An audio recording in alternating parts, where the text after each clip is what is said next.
welcome to Bethany Baptist Church. I would like y'all to stand to your feet. We're going to sing a couple of songs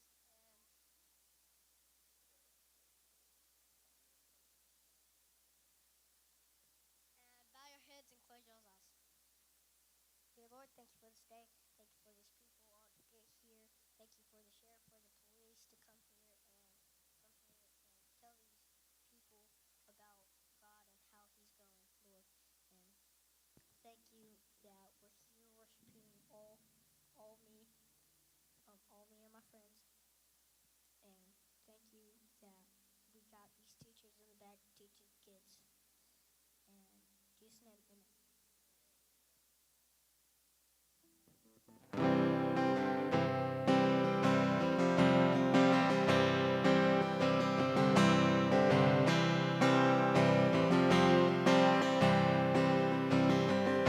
Remember those walls that we called sin and shame. They were like prisons that we couldn't escape. But He came and He died and He rose. Those walls are rubble now.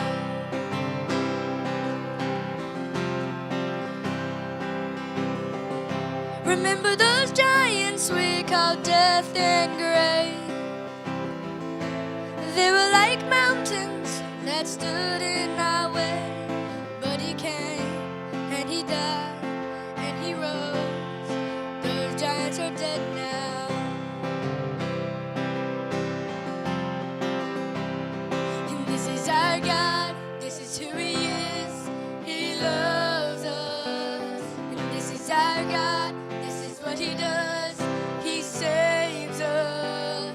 He bore the cross, beat the grave, let heaven and earth proclaim. This is our God, King Jesus.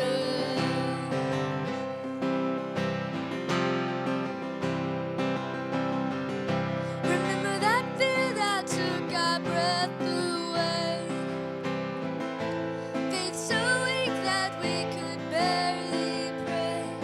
But He heard every word, every whisper. Now there's altars in the wilderness. Tell the story of His faithfulness. Never once did He fail, and He never will. This is our God, this is who He is. He loves us. This is our God, this is what He does. He saves us. He bore the cross, beat the grave, let heaven and earth proclaim. This is our God, King Jesus. Who pulled me out of that pit? He did, He did. Who paid for all of our sins? Nobody but Jesus. Who pulled me out of that pit? He did, He did. Who paid for all of our sins? Nobody but Jesus. Who rescued me from that grave? Yahweh, Yahweh. Who gets the glory and praise? Nobody but Jesus. Who rescued me from that grave? Yahweh, Yahweh. Who gets the glory and praise? Nobody but Him. This is our God, this is who He is. He loves us. And this is our God, this is what He does. He saves us. He bore the cross, beat the grave, let heaven and earth proclaim. This is our God, King Jesus. He bore the cross, beat the grave, let heaven and earth proclaim. This is our God, King Jesus.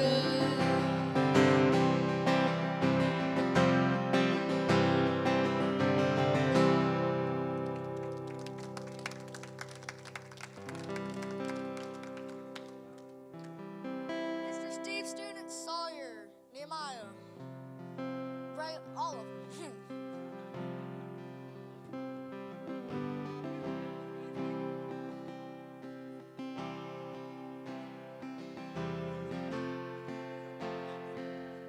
right, y'all can have a seat where you are. Myself and y'all give a big round of applause. The sheriff's here with us tonight. This is something I'm encourage you to do as we get ready to take stage together and chat for a minute. Is want to encourage you to share this on your Facebook. That's what I've already done myself, and we're gonna have a good time together. Sheriff, you can just make your way up however you see fit, and you take the long way around. Ain't nothing wrong with that. So we appreciate him being here. This is a part of our I Love Our Community initiative, and we appreciate him coming. He's going to share with us some information. Let's hear Todd. I have, let's see here. Where are those questions at? Where are the secret questions at? That's a good question. That's a secret. That's a good question. Did I emailed them to you, didn't I, Sheriff? I did. So they're probably on my email. You can ask me anything. All right. So I've been out of town. It's good to be home. It's always good to be home. Scott, you did a really good job. We appreciate. Don't y'all appreciate Brother Scott preaching on Sunday? Give the Lord a big old round of applause. If you didn't get to hear him, it was because he don't hold the mic to his mouth. But I enjoyed it. We listened on the way to worship. Me and Isaiah listened to the music here. We listened to your preaching all the way up to the time we walked into church there at Grace Capital. Grace Capital is where Isaiah is going to be joining the worship team. He's joining the worship team February 19th. His first practice is next Tuesday night with him. And, of course, Sheriff, he's excited. He's taking a little Barnwell up to New Hampshire. So he's taking a little Barnwell up there. And one thing about our church, Sheriff, is, we love one-on-one time with our children.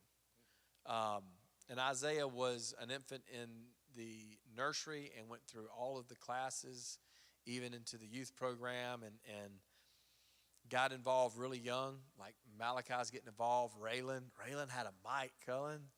I mean, you don't know little Raylan, but she is not like she's not the one that's going to jump out and be like, but we gave her a mic. And we like to start young. Elijah's not here tonight. He's practicing baseball, but he's usually on our drums. And, it's big time investment for us because we really want to send these kids out into the world, not just to be good citizens of America or Barnwell or wherever they end up, but good citizens for the kingdom of heaven. And Isaiah's getting that opportunity. We're kind of practicing with him to see if we did a good job. You know what I'm saying? Kind of see if he picked up on the teaching. But he's had a lot of wins, and he's very excited, and he wants to report back to the church what he's doing where he's at. And, of course, they invited him to be a part of the worship team, and they do a great job with the worship there. It's in the capital of New Hampshire is where the church is located. So he's really excited about that. The school's asking him to help chair their spiritual initiatives there at the school, and giving him options to help pick some of the students and people involved. And he's kind of spearheading that. And he got he taught enough with the spiritual leadership there that he's got them rides if they want to go to the youth program, that the student program they have there for some of the students. So he's had 3 big wins. And he's being a good representative of the church up there, being a good representative of Jesus. And, of course, Isaiah is trying to be a trailblazer, and he wants to make a difference. He wants to make a difference. And so we're just excited about part of it. Cynthia, do you have my email? Only I have my email? It came from me, didn't it? It came directly from me. That's cool. That's fine. I'll just go to where I sent it. You got a phone. I got a phone. I'm logged in up there, aren't I, Cynthia? See where I sent it, and then you can put them up there on the screens for us. We're gonna do this by you look, you so quick, man. He's a lot quicker than me.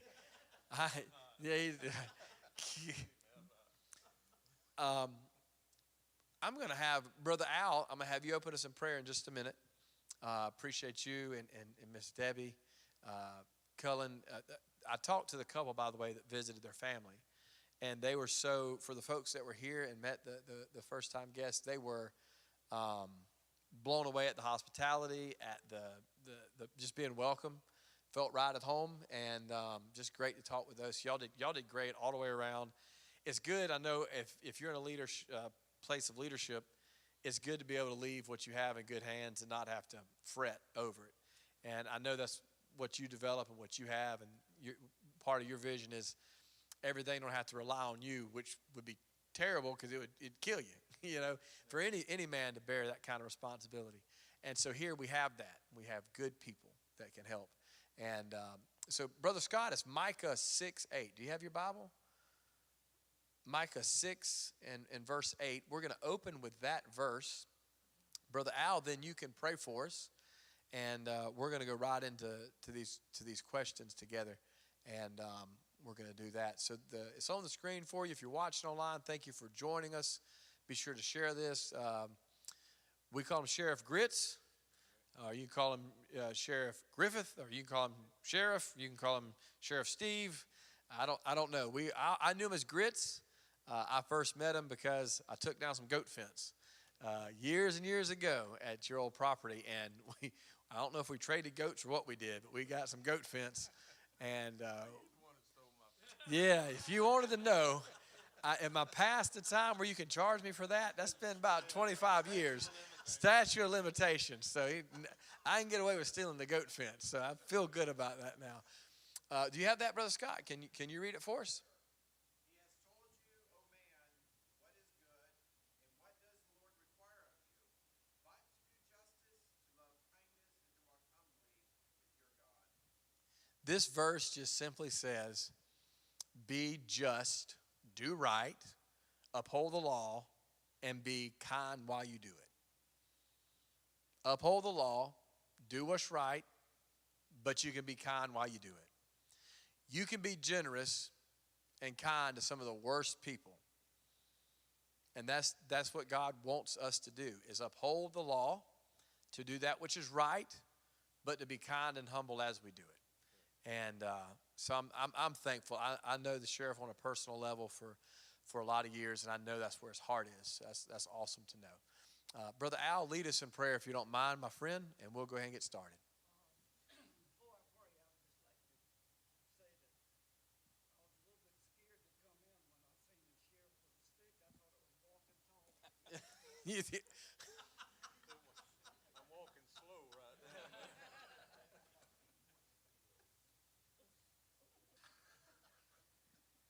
Our Father, we thank you for the loving, kind God that you are. A sovereign God. There's none like you. We thank you, Lord, for this time to come together with brothers and sisters and the leaders of our county and the midweek just to kind of refresh ourselves. Father, we know that we talk about our military and being warriors, but also our home security is great warriors. We as military men and retired military, we knew who our enemy was, but each day is a different day for our police department, our law enforcement. They don't know what they're going to face as they go out. We just thank you for the job that they do. We thank you for just taking care of them and protecting them as they protect us. I just pray, Lord, that they'll continue to do that. We'll continue to support them and let them know that we care about them and love them. And Father, I just ask that they know that if there's many of us, many citizens that they can count on to be with them through the battle. These things asked in Jesus' name. Amen. Amen. So we're going to start off. You have the questions for me there, Miss Cynthia? Great. That's awesome. Thank you so much. So, Sheriff, this is going to be, we want to get to know you, and we want you to share with us whatever you feel like sharing with us. We do want to be involved with our community. First and foremost, we want to be law-abiding citizens. we want to stay out of the way on that end, and we also want to be able to serve our local servicemen and women the best we can when we're needed. And so we hope we build that relationship that you can reach out to us and say, hey, if it's a Thanksgiving thing and some guys are on duty, hey, can you make us a meal? I want you to feel that you can do that, that we can be a part of doing anything we can for families and for your officers. So could you give us just a brief background of, you and your family? You've been here a little while, but give us a brief background, you, your family, and a little bit about yourself. All right, and I talk kind of loud, so I'll You get better adjusted be here. As far as myself, I'm a lifelong resident of Barnwell County. I was raised over between Williston and White Pond section of the county. Went to Williston Elko High School, graduated there, went to Orangeburg Tech for a while, was hired by Sheriff George Hogg, and not many of y'all remember him, but and I was 18 years old as a dispatcher.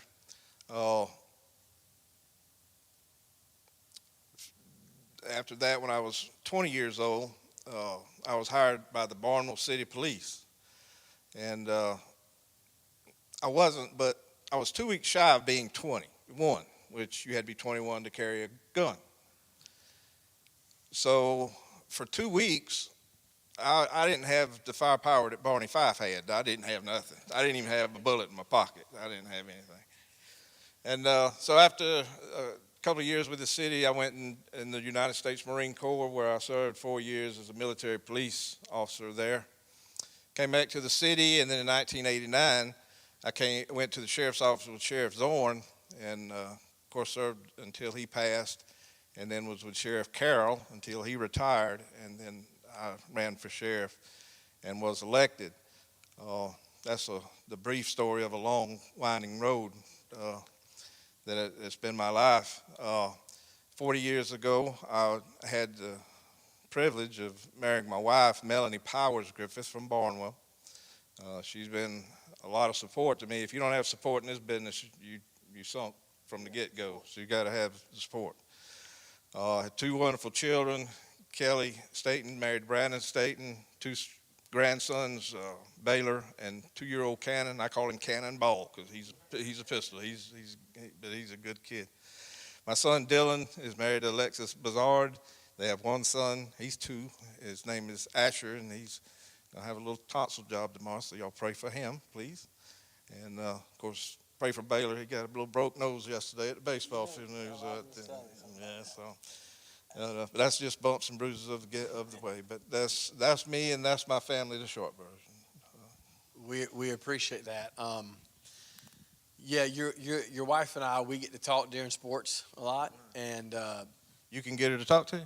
well, me and her, we on the same wavelength with some things. Y'all are. She's Y'all straight. both, yeah. She's straight. She always has been. She's always been just a sweetheart, and her facial expressions about some things are just great. So you do have a great family. You got great children, good product, and I know it's got to be something that makes you proud. First and foremost, before you're a sheriff, you're a husband and you're a dad and you're a grandfather, and so we appreciate the family aspect of your life. So you chose your career to be in law enforcement. That was way before a lot of this stuff that's taken place over the last 7-8 years taking place. Why in the world would you want to go into law enforcement? Like, in case somebody's listening or watching, what motivated you? What was it a passion, or you just kind of got stuck with it? What happened? It was it was different times back then. So it was a different law enforcement world than it is in today's times. But after World War II, my father, he was a highway patrolman in Alabama. And he came down with the plant to make more money for his family. But he was always into law enforcement and talking to the city police. And I had an uncle that was in Alabama that we would visit, and he was a game warden that retired after his service as a game warden. And so that intrigued me a whole lot. Just kept kind of pulling me toward it. It's kind of funny. I tell this as a joke, but it's kind of true. I had a chance to take the job as a dispatcher when I was 18, and I think the yearly pay was like $6,000 or $8,000, something like that. I don't know what it was. But I also had a chance, an opportunity to go work at Savannah Riverside. So I chose the high finance world of law enforcement, and that's where I've made my wealth right there. So I joke about it, but I know that I wouldn't have fit in good out there not that it's not a good place, but I wouldn't have fit in good behind the fence. I've been able to get out and ramble and go about and go to people and meet people.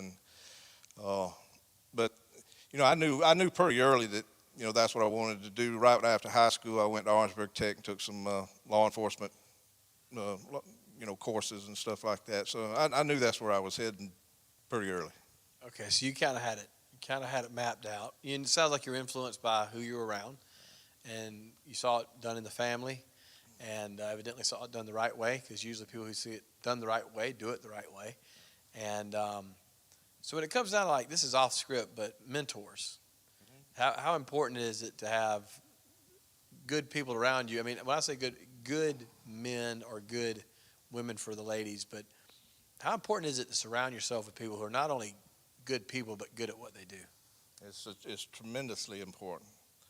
I had the good fortune of having some outstanding lawmen, and back in those days there wasn't any women in law enforcement, but I had the opportunity at the city of Barnwell to have some great mentors. In the Marine Corps, I had some very good mentors, and, you know, had a lot of discipline instilled at me then. I don't know if I'd be sitting here if I wouldn't have went in there and gotten that discipline. My daddy always made sure I had a work ethic, so I didn't have to worry about that. I had that going. But yeah, that's What I will say is to the Navy people and the Army guy in the back, there's a real soldier in the house tonight. There's a Marine, okay? No, but, We're all brothers. Yeah. All brothers. This man gets voted in. He can't, you know what I'm saying? You can't be, everybody's got to be friends, you know? But there's always a little Army, Navy guys, they always kind of get at each other, you know? They have a little fun. Yeah, it's just a little fun and games. But we all appreciate each other for whatever your job was. If you got your job done, everybody's good with you. yeah, get your job done. If it works together, then you can win. Oh, yeah. So here's a good question, because I one time asked a question, and some things need to stay off Facebook, and I didn't realize this at this time. I was probably 27, 28, and I was doing myself a great service by trying to work 40 days in a row or whatever, just doing everything, painting walls, vacuuming, cleaning, outreach, and you named it, I did it all. And I decided I wanted to take a day off. So I said, I'm going to ask the good people on Facebook, what should I do on my day off? And so I had really well-meaning religious people that told me I should go for a walk in the woods. And I told everybody back, and I told the whole church, if you ever hear tell that Robert Altman on his day off is wandering around in the woods, call sheriff and let him know. Have you picked up? Pick me up. If it's my day off and I'm just walking through the woods, strolling, that is not what I was thinking I wanted to do on my downtime. I was thinking they was giving me good spots to go to, something to do. But just, everybody was like doing these natural, just scroll through the woods or go sit Indian style and look up, I'm like, I'm not doing that. Yeah. Anyway, so with that said, what, in your profession, there has to be a way to wind down. What's some hobbies? What's some things you do when you're not wearing the badge and having to do the work? I walk in the woods. I'm kidding with you, brother. That would be great. We'll go hunting for you. Well, I don't get a lot of. Yes. I actually don't have a lot of downtime, and I don't know how deep you wanted me to go into the sheriff's office for Do what you want. Man. This is us. Well, what the sheriff has to do, or is in charge of, or leads, however you want to say it, in Barnwell County. A lot of people don't know exactly what all the sheriff's office does, and when I get a chance to, kind of like this evening, I like to let folks know what we do. We have our road patrol. There's 15 officers that work the road, patrol, answer calls for service, 5 investigators. These folks are staying busy. We have 11 school resource officers. 5 of them are on a 100% grant, 5 of them are 75-25, so, the state's actually paying a lot of the school resource officers. We got them in every school in Baltimore County. That was a goal. We have our dispatch office, 13 dispatchers, and last year they picked up the telephone in dispatch office over 70,000 times for whatever call it may have been, fire rescue, my dog's having puppies, can you come help us? We get called about everything, or they do. And they have to get the folks that need to go, fire rescue, law enforcement, to where they need to be, plus a lot of other stuff they do. And they are in that little room all day together, and they do an outstanding job. We have, of course, our animal control, litter control, court security, civil process that we have to get out. We have a detention center over here that's, we've about 40 detention deputies strong in there, and they're charged with keeping usually on average 135 people that are incarcerated, and of course they have to be fed, they have to have their medicine.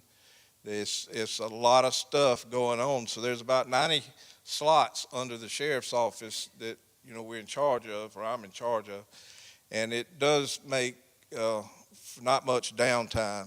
When I do get downtime, though, it's usually family time, running these grandbabies and visiting with them, and trying to spend as much time with them as I can. As far as hobbies, when I had time, I was a fisherman, and I also like to look for Indian artifacts, walking in the woods. That's true. So, with that said, we might bump into each other. You could look at me and say, I've been looking for you. So you could really have a cap out there. But what I'll say is I see you in the parks. I see you there with your family, and I know that's part of your downtime. And so if anybody ever seeks a role of leadership, understand that it's a lot of time, whether it's church, whether it's being a sheriff. We'll talk with the mayor next week. No matter what you're doing in leadership, the reason you're leadership is you've got to be ahead. I know you feel that pressure of having to be ahead, and there's probably a lot of training, a lot of classes, a lot of conferences and things you have to stay in because you're trying to stay ahead of everything to lead it. You can't lead it unless you're ahead of it, right? If you're in the middle of it or behind it, you're bogged down, or either you're falling back. Or you're catching up. You can't catch up in days work. So I always, my wife and I talk about this, and I don't know, I should have brought you and your wife both. That would have been great to have her here too. But I find out that a lot of my hobbies are church things, church people, mingling in the community, being at the ball fields. And it sounds like that when you're not running yourself ragged for the community, that you're in the community. And before long, it becomes a part of you. And when you're not doing it, for me at least, I'm like, what am I doing? What to do? Yeah, what do I do? So I'm glad you gave us a glimpse of that, because I didn't realize 70-something thousand calls. Yeah. And I know we're in a high crime area, in a high crime place, and that's not the fault of officers. That's not the fault of people that serve. There's underlying issues there that we as a church want to seek to help work on. From my understanding, and you tell me if you can correct me on this, help me, because I would love more information. But a lot of times it starts at the home. Of course, usually criminals are made in the home, and usually that comes from a lot of single parent households. Right. And the last time I checked, our community is around 29% married with children, and the other 71%, mom's trying to be mom and dad, dad's trying to be mom and dad, and a grandma or grandpa. Do you find that a lot of that spins out of the fact that the family units are kind of discombobulated, and there's some almost moral failures lead to the criminal aspect? Yes. I've been around so long, and some families, they kind of get stuck in that, what you're talking about, that cycle.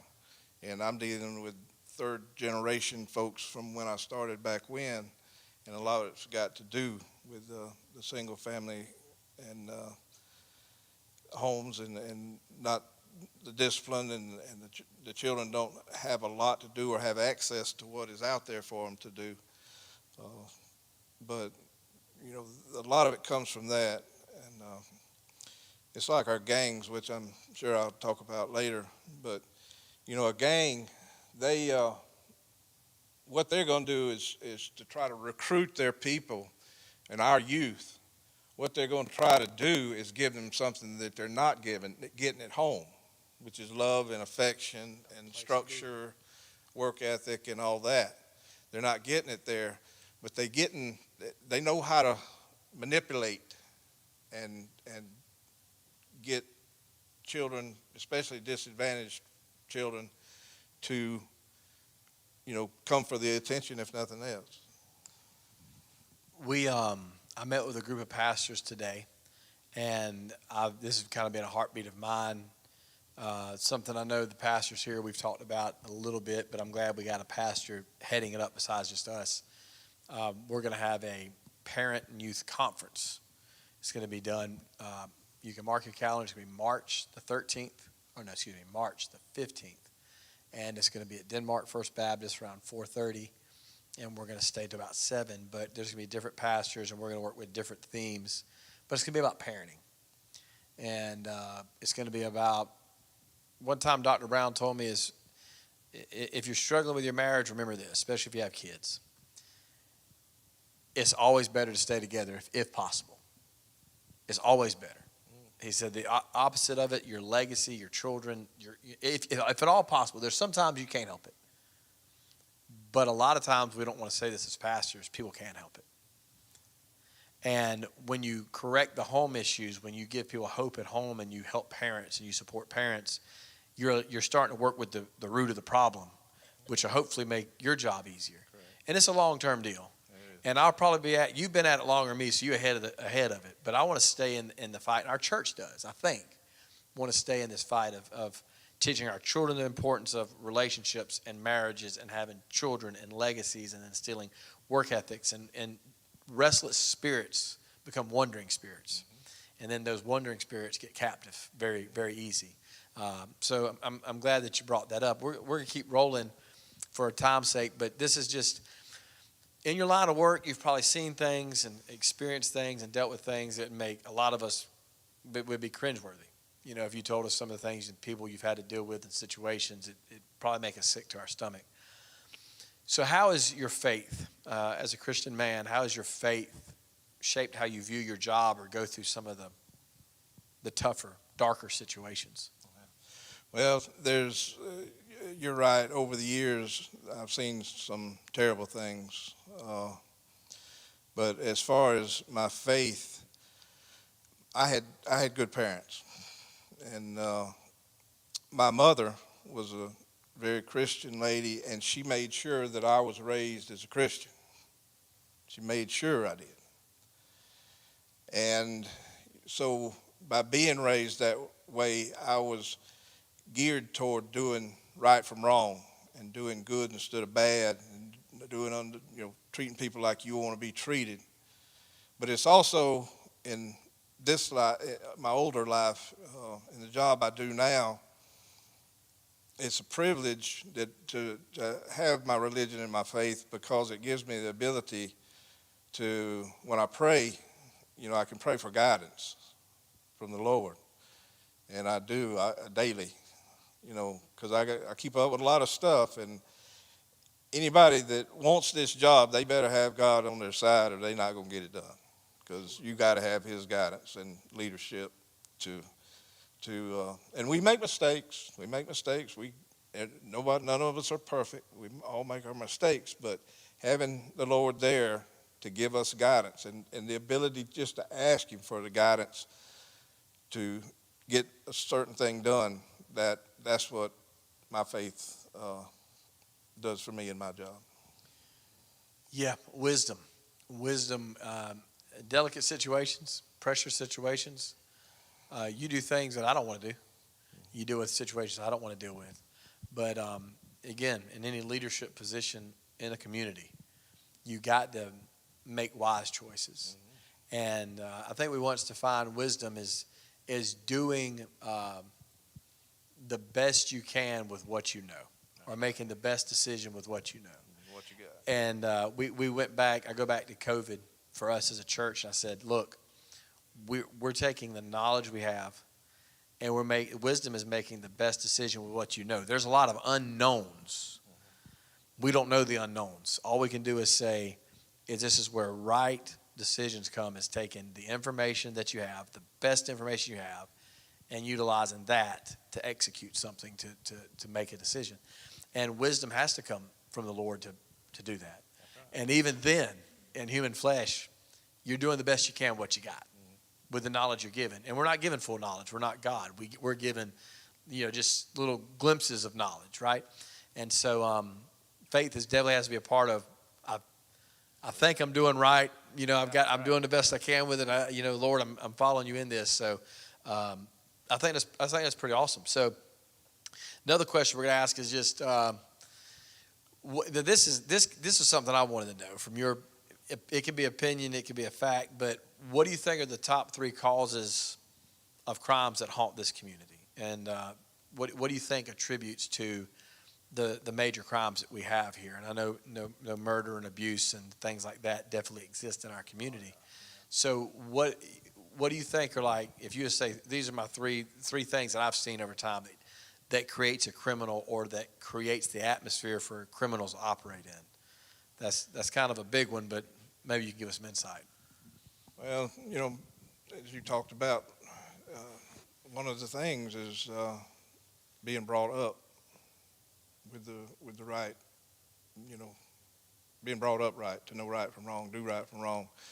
The causes, that's the majority of our crimes is no secret at all. It's drugs and gangs, and that causes property crime, stealing, burglaries, and I don't feel uneasy about saying that if we didn't have the drugs and the substance abuse that we have, and it's all over the United States, it's just not in Barnwell, you would see your property crime probably drop 90%, because people are going to supply their habits.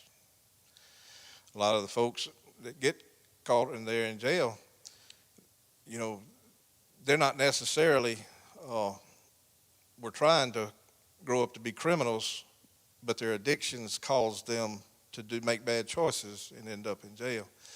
So the gangs are part of the causes, because they help with the drug trade, which the money is flowing. And if a kid can go out and make $500,000 cash a week doing something versus turning a hamburger or working in a restaurant, they're going to choose that if they don't have any other choices. So the drugs, gangs, they cause most of that. We have some mental health issues in the world that I hear a lot on the news, being addressed and stuff, but I think there needs to be more for that. A lot of folks that are out there incarcerated, they probably have some type of mental, Some kind of trauma. yeah, some kind of thing. They still did wrong, and they have to, but that is your big things are your drugs, the illegal drugs. They are terrible. They have killed a lot of our children and young adults and older adults. And but we put up a good fight against that. But that's in our community in Barnwell County. That's what's causing most of our crime. So y'all are hearing this straight from the horse's mouth, what they have to deal with, and we should be praying about what we can do to help curb that. And there's no quick fix. It's like people who want to get rich quick. There's no such thing. The problems that are here started long ago, and they just kind of grew up and festered, right? So you need to be praying where you belong as a citizen, as a Christian, and helping prevent these things, whether it's mentorship, whether it's getting educated yourself and getting involved with educating others. Whatever it takes needs to be the mindset to help solve problems. The church is called to be a city on a hill. And it don't happen just saying your prayers in a building somewhere. We know that. We know that we have to be out and about. But we're trying to gain insight as a pastor I am, and I hope you as a church are, from our community leaders, is specifically what is the Spirit of God going to tell us we can do to join forces with other community leaders to see good things happen. So we want to make sure that happens too. We're going to keep rolling. Time's sake, of course, we know that we're on a clock and we want to be respectful of y'all's time. Hope y'all enjoying everything so far. I'm definitely enjoying the conversation. Only thing we're missing is a cup of coffee, but we could have done that like at 9 in the morning.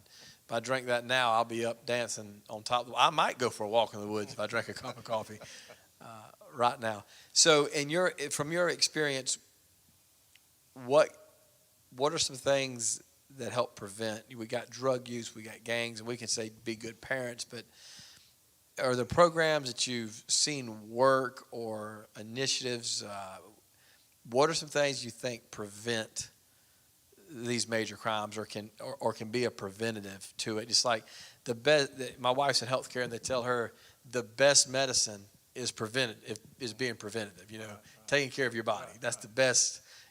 Spiritually, the same thing. The best thing to do before you go into a spiritual fall is you take care of yourself spiritually. So what are some things that are preventatives? Because that's going to be better than trying to stop a train before the train gets off the tracks. Trying to stop the train in motion is a lot harder. Right. So what's some things we can do, or you think that you've seen work preventatively that we can rally around? Well, continuing to update and train our officers and detention deputies with the best training that we can get, with the newest techniques. We have to keep our training in the technology up to date, and even we trying to find out what's it going to do in the future. What's the artificial intelligence going to do in the future that we need to know now, and how can we get to it, and try to keep that from interfering with us in Barnwell County and solve crimes with technology. So that's some of the stuff we do. And we also, when I ran for sheriff the first time, I said 3 things that we want to do is fight crime, fight drugs, stop the gangs, and start a public relations unit. And we did that, and it has been very successful. And the reason that we wanted a public relations unit so bad is when I was a young man, and I knew that if something was happening and it was bad, that I could go find a police officer and trust him to tell him, Well, then between then and now, we've had some bad officers, and there's 3% bad officers, just like there's 3% bad workers at Savannah Riverside or anywhere else. You got that small percentage. Most of them are honorable law enforcement officers, and I like to think I've got 100%. But they have to now. We're trying with our public relations and everything is to go back out, get into the churches, get into the schools, have expos where invite the whole county to, and have book readings at McDonald's or Hardee's or Pizza Hut or anywhere that we can do. We'll have deputy reads a book here if we get invited. We'll go anywhere, especially with youth involved. And I would like it to see before, while I'm still around, that children on the street of Barnwell would trust our law enforcement officers to come up and say, hey, I got a problem, I need some help. So we want to keep doing that. A deterrent is, we have a Facebook page at the sheriff's office. I don't know if whoever looks at Facebook, but we have a Facebook page, and you'll see when we make an arrest, especially a major arrest or drug arrest or any gang-related arrest, we will put a post with that person's picture on Facebook. Now, we do not do that to try to bash that person or, anything like that. We're not trying to do that. What we're trying to do is let the people of Barnwell County know that the Barnwell County Sheriff's Office is doing the job y'all elected me to do, and that's to fight crime and drugs in our county. It's also to let those folks know that's out there doing it and bringing drugs into Barnwell County and killing our children and young adults, that they need to find another place to go, because if you come here and we get you, we're going to make you famous. We're going to let the people know that you're into this business. And it also, on that page, it's not only that, it's not only the arrest and stuff like that, but when we have events with the youth, or we'll invite the public. When we had book readings, I tell the newspaper folks this, that a lot of y'all get the bad stories, we get all the bad stories, but when we do something good and we got an expo or a book reading or this or whatever, put that in there also sometimes. Throw that in there, so it isn't always doom and gloom with the police and law enforcement. So that's one of the things we're doing to try to prevent, is to try to get more involved and let folks know us and mingle with us and let them know that we're just folks too.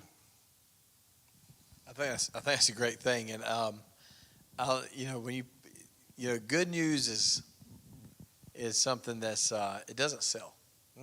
Good news don't sell, right? I mean, we've known that for a long time, but promoting that which is good is what the gospel calls us to do as church and church members, and that's something it's not a suggestion in the Bible to proclaim good news and to keep good news out front. That's not a suggestion, it's a command. Again, when you start complaining instills fear soon cripples and causes division, and then that just makes jobs harder in churches, on the streets of Barnwell, wherever you're at. Reporting good news is a big deal. And it is good news to hear, and I think it's a great news to hear when people are taken off the street and are going to be held accountable for their crimes, because, again, the law is to be upheld. You still can treat people kindly, but when you're treating people kindly, one of the ethical issues that pastors have to deal with is where you're incarcerating somebody, you're locking them up, but you're doing the best thing for them. That's the best thing for them, but not only for them, the best thing for me. So you're not only loving them by getting them out of a bad situation, but you're loving the whole community by making sure that they're off the streets. So you never sacrifice the whole community to keep one person out and about to make everybody say, that's just so kind and sweet. Because it's justice with kindness. It's not just being kind without justice. And you feed everybody with the same spoon. Yeah, how many of you ever heard that saying? Feed everybody with the same spoon. That's something new. That's because you're not from around here, bub. You're from California. Yeah. Treat everybody fairly. Yeah.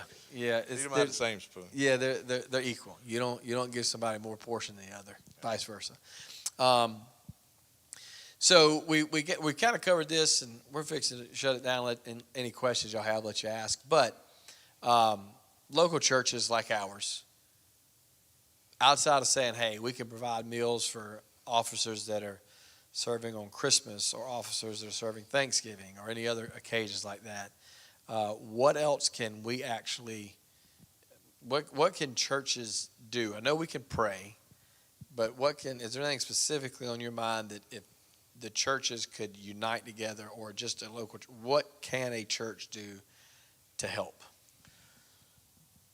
And I say we because we're a team down at the sheriff's office, but we really want to be around the youth as much as we can.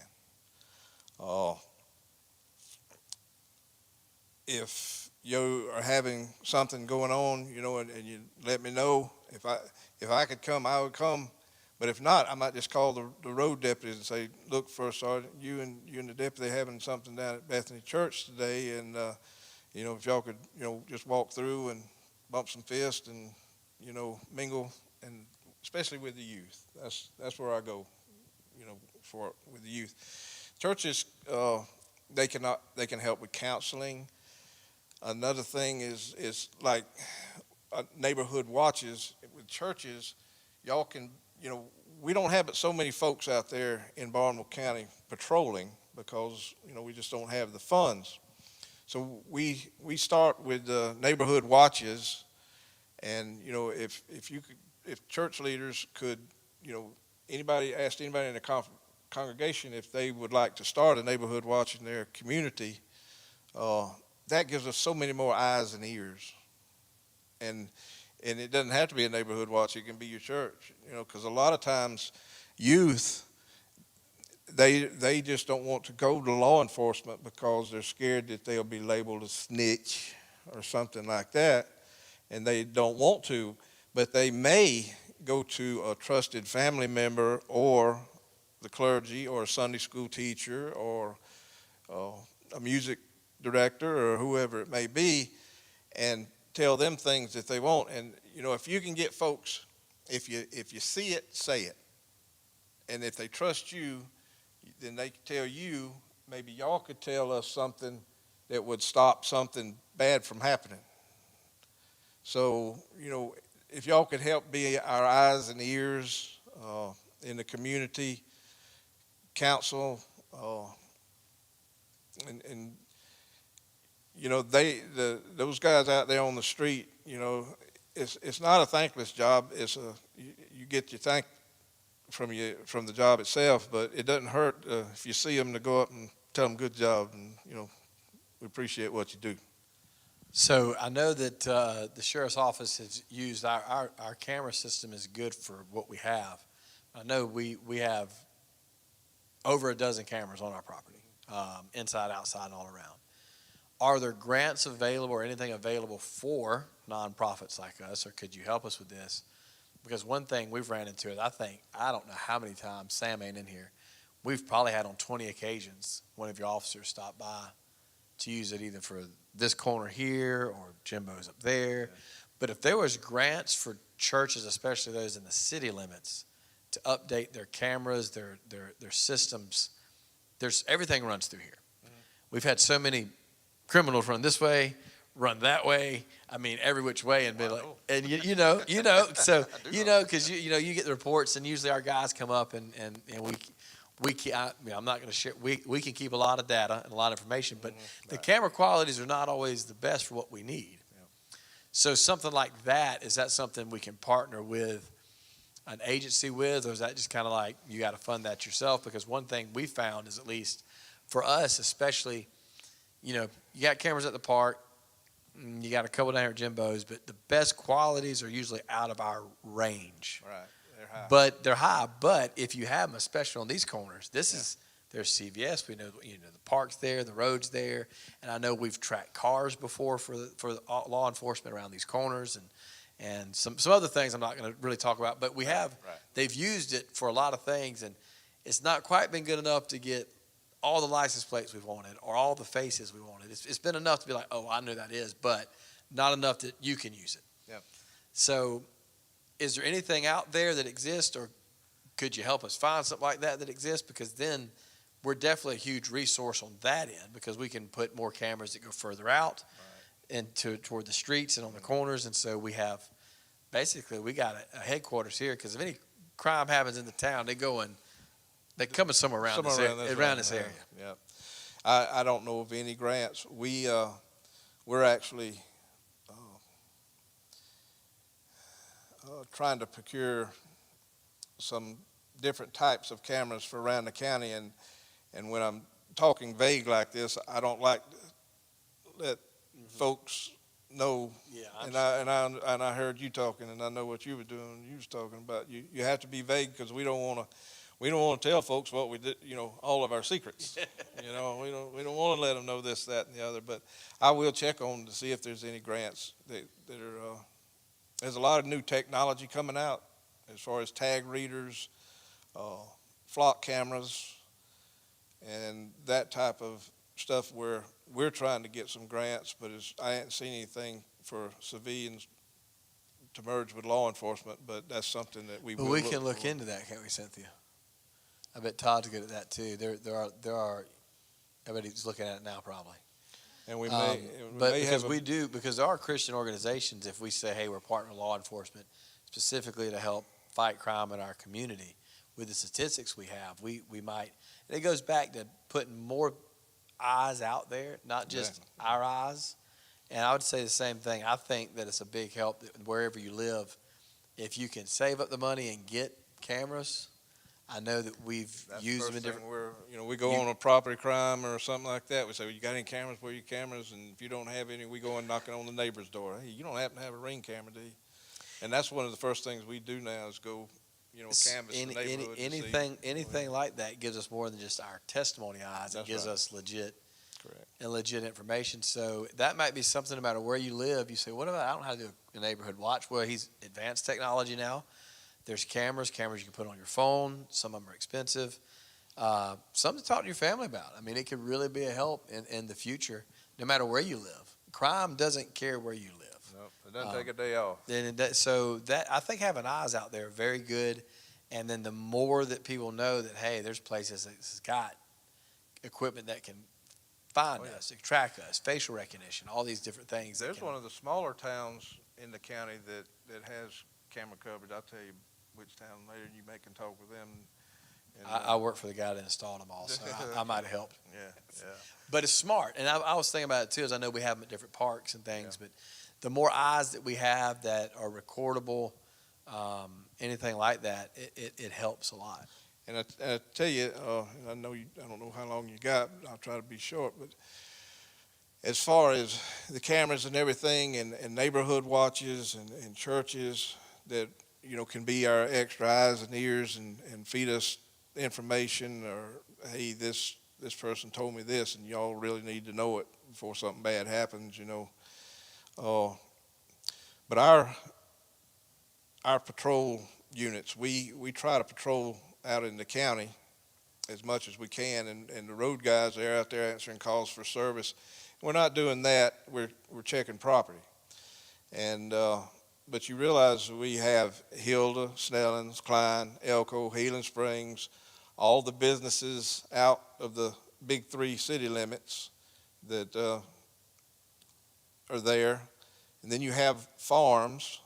People like to steal from farms because of the scrap metal and the batteries and what have you. So we check in farms, and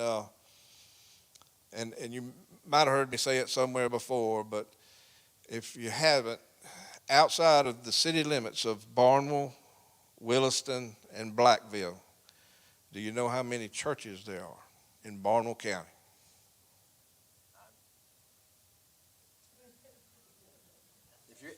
If you're asking theologically, I can answer it. And if you're asking like literally buildings, I got a good. When we first started, there was right around, I think, 100.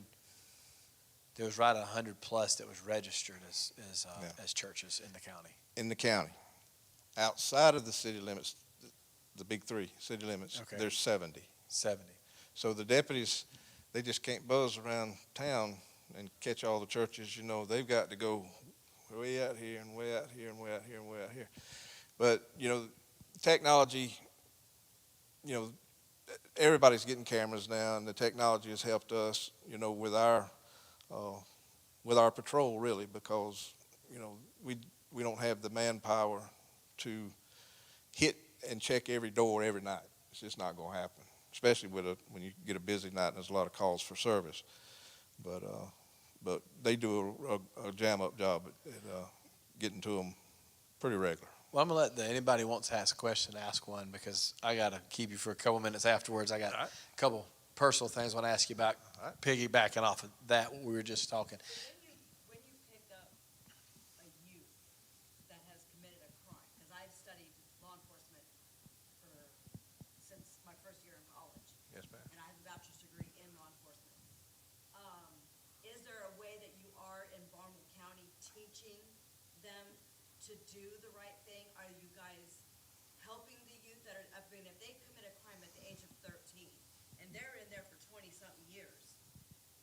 major crime that they've committed, as a minor, are you giving them the proper resources to,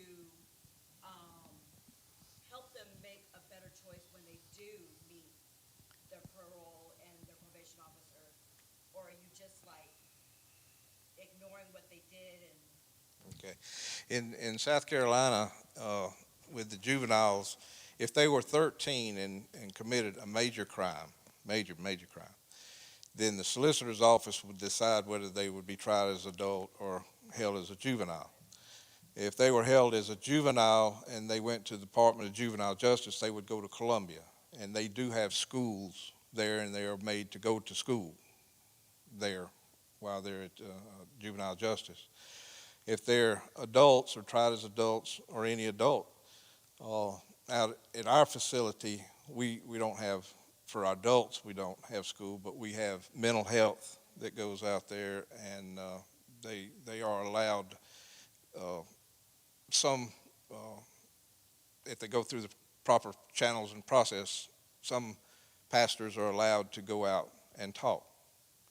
And we'd love to have a lot more. The jail, they are unrelenting in their desire for contraband. And it's just, we don't want to put anybody in danger. But if if it was a child, now if it's a child on a minor crime, usually what happens is we say they stole a pack of cigarettes. We caught them. We take them to the parent, and you would sign a custodial release saying that, yeah, when y'all call me, I'll have them in court. They go before the family court judge, and that family court judge might say, okay, you've been messing with these cigarettes, and you know, I'm gonna give you probation, but I want you to go to Axis 1 and have counseling, or I want you to go to mental health and have counseling. So that's where it will come in and be ordered by a judge. So are you also educating the parents when their child has committed a crime? Are you also helping that parent along with that child? Because I've heard other counties are charging parents, like with the school shootings and the calls that are coming in with the school threats and everything, of bomb threats and stuff like that. Mhm. Are you also having the parents be accountable for what their children are doing? Or are you just, is Barnwell at that point like they are in Columbia and? We respond to the schools not as much recently as we have in the past, because technology is solving these threats pretty quick. So without giving a lot of trade secrets away, if a child is making a threat and they are caught, and if the parents are, if they committed that crime and the parents, helped them with it, of course, they're going to have to face the music also. But as far as parenting classes, we could steer you to where, and especially like DSS, if you having that much trouble with a child, DSS would get involved, and they could give classes on parenting or anger management or something like that, if that's what would be needed for the parents. Yeah, this is where the church comes in too, And- Miss Tanya, is, parenting early and often. Discipline begins at the home. Having a healthy fear of mom and dad, a healthy fear. And I don't mean like they're the boogeyman, but knowing that mom and dad, once they set guidelines, they keep them. It's really hard, and I'll say this for what he does and for how I view government. I don't think personally, I'm speaking for me, not a sheriff now. This is maybe two completely different belief systems, but I don't see it as their responsibility to educate the parents. I see it as a self-governing responsibility. You had children, you made that decision. If we knew, Tara and I knew way early on, and my mom remembers this too, we knew that Isaiah was a strong-willed child. Tara went, by the time he was 2 or 3, was already reading several books on how to work with a strong-willed child. And so we knew it was ours. And I think it's important for people to know that you are accountable for your home and your children. As far as what the law does with that, I don't know, but how the church stands, And how God's going to stand on it is you as a parent.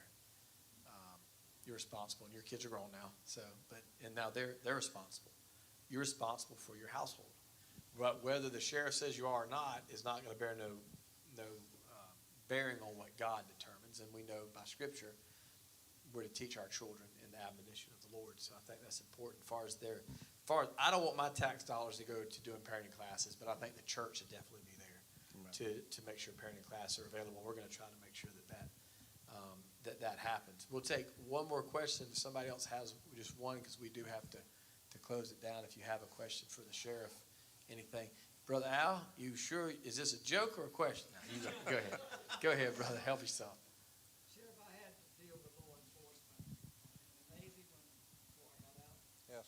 One of the first things I had to deal with was probable cause.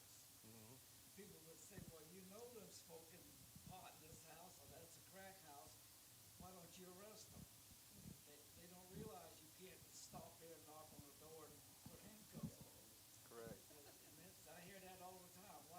So they must know that there's crack house. Yeah, that's got to be hard to know it. But there are rules and procedures that not only protect citizens as a whole, so law enforcement just can't bust your door down just because they think that, we think Cullen's doing this, we're just going to kick his door in. You can't.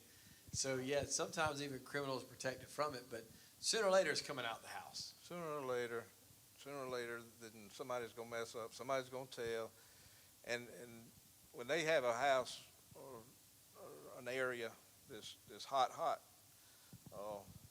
we work it hot too.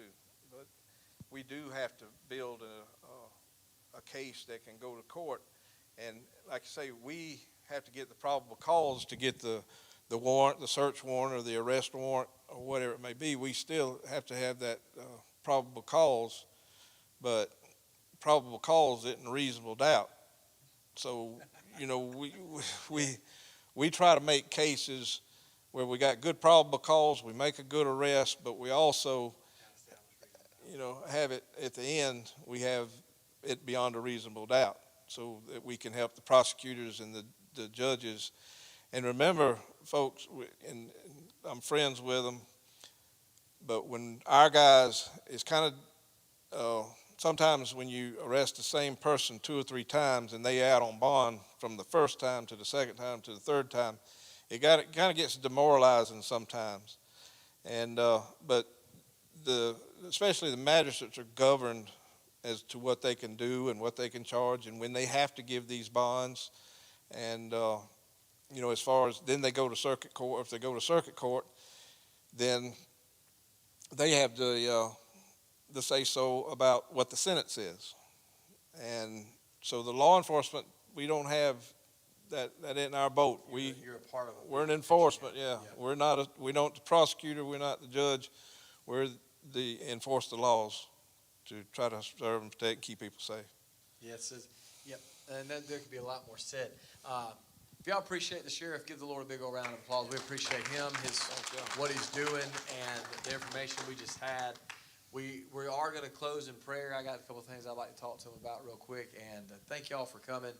Don't forget, we're going to be back at it Sunday morning. I love our community part 2. Yeah, part 2. We're excited about that. So we're going to be doing that. Like we said, we do have a community serve coming up on the 22nd. So don't forget, we're going to be involved with that. And this is all a part of it. And then we're going to have a community service on the 23rd of February. And, of course, we're going to invite you and your family to be a part of that if you can be. If you can't be, but you're going to be invited to be a part of that service. And any of your law enforcement that's off duty, we'd love to have them there for that service too, and recognize them and appreciate them, those that can come, because we want them to know that we are behind their work. And it goes back to Micah 6:8. That's what God wants, is to uphold the law, to do justice, and to be kind and walk humbly with the Lord. So let's not forget that. Father, thank you for the sheriff. Thank you for his team. Thank you for our town. Now, Lord, I pray that our church will think of how we can support, encourage, and help our law enforcement connect into the community so we can have a visible presence of power together. When we're all together, and we're all on the same page, it does make criminals and those who want to commit crimes think twice or figure out somewhere else to go when they know they're being watched, reported, and they're going to be caught, Lord. So I pray that we can form that bond in this community that will help alleviate some of that stress that's on this community, a lot of stress on this community because of the crime that we have. But Lord, we're thankful for the work that's being done, and we're looking forward for the work to come too in Jesus'